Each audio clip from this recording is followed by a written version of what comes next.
Mark sat in his favorite chair by the window, gazing at the quiet street outside. The leaves had begun to change, just like so many things in his life.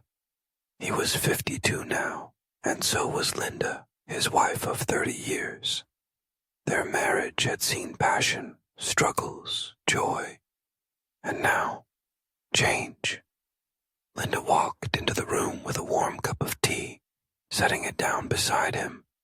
She had noticed his distant look, the way he seemed lost in thought more often these days.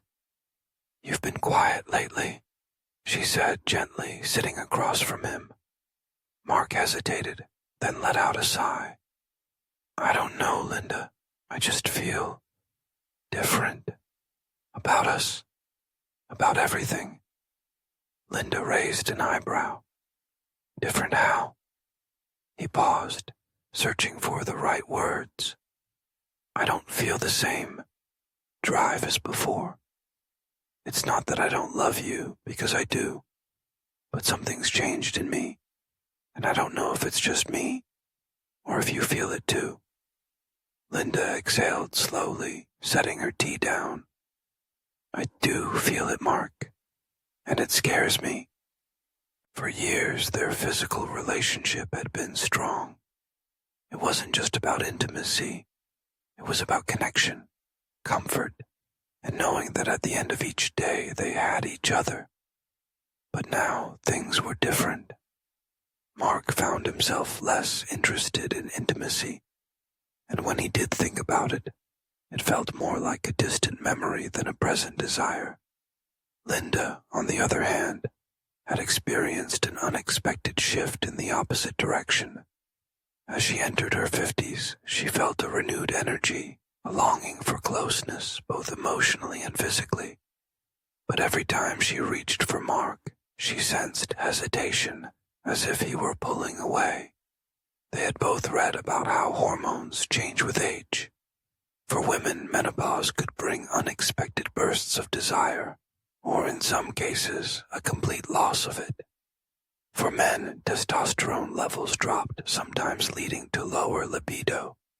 But knowing the science didn't make the emotions any easier to handle. Linda feared that Mark no longer found her attractive. She had done everything she could, staying active, dressing nicely, even reading articles on how to rekindle the spark. But nothing seemed to change. Mark, on the other hand, was dealing with an internal battle. It wasn't just about sex, it was about identity. He had always been the strong, dependable husband, the one who took the lead in their relationship. Now, he felt like a stranger in his own body, and the last thing he wanted was to disappoint Linda. One evening, as they lay in bed, Mark turned to face the ceiling, while Linda lay on her side, staring at him. "We can't go on like this, Mark," she finally said. He sighed. "I know." "Then talk to me." Mark closed his eyes. "I don't want you to think I don't love you." Linda reached for his hand. "Then tell me what's going on." He hesitated before speaking. "I don't feel like myself. I don't know if it's my age, my job stress, or something else. But my body doesn't respond the way it used to. I don't feel the same urgency." Linda swallowed hard. "Do you still find me attractive?" Mark turned to look at her, his expression soft. "Of course I do. But it's not about that, it's about me. I don't know how to fix this." A long silence filled the space between them. Then Linda whispered, "Maybe it's not something to fix. Maybe it's something to understand." As the days passed, Mark and Linda tried to navigate this new phase in their marriage. They both felt frustrated. Mark with his own body, and Linda with the emotional distance she felt growing between them. One afternoon, while Mark was out for a walk, Linda found herself scrolling through an online forum for couples in their 50s. She was surprised to find so many people experiencing the same thing. Men struggling with a loss of libido, women feeling more desire, but facing rejection. The stories were different, but the theme was the same. Change was inevitable, but it didn't have to mean the end of intimacy. That night, Linda brought up the idea of seeing a therapist together. "Maybe we just need a different way to connect," she said. Mark was hesitant at first.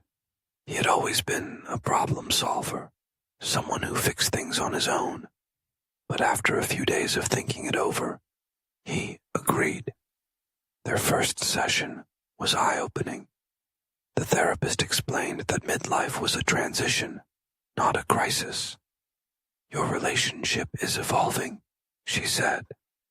"It's not about going back to the way things were, but about finding new ways to be close." Mark and Linda left the session feeling hopeful for the first time in months.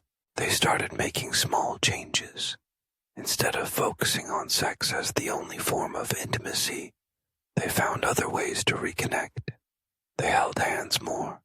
They kissed just because. They reminisced about their early years together, laughing at old memories. Mark also made some health changes. He started exercising more, eating better, and managing his stress. Slowly, he began to feel more in control of his body again. Linda, too, adjusted her expectations. She realized that love wasn't measured by passion alone. It was in the small moments, the laughter, the quiet companionship, the shared memories. One evening, as they sat on their porch watching the sunset, Mark turned to Linda and smiled. "I may not be the same man I was at 30, but I still want to be the man you need." Linda squeezed his hand.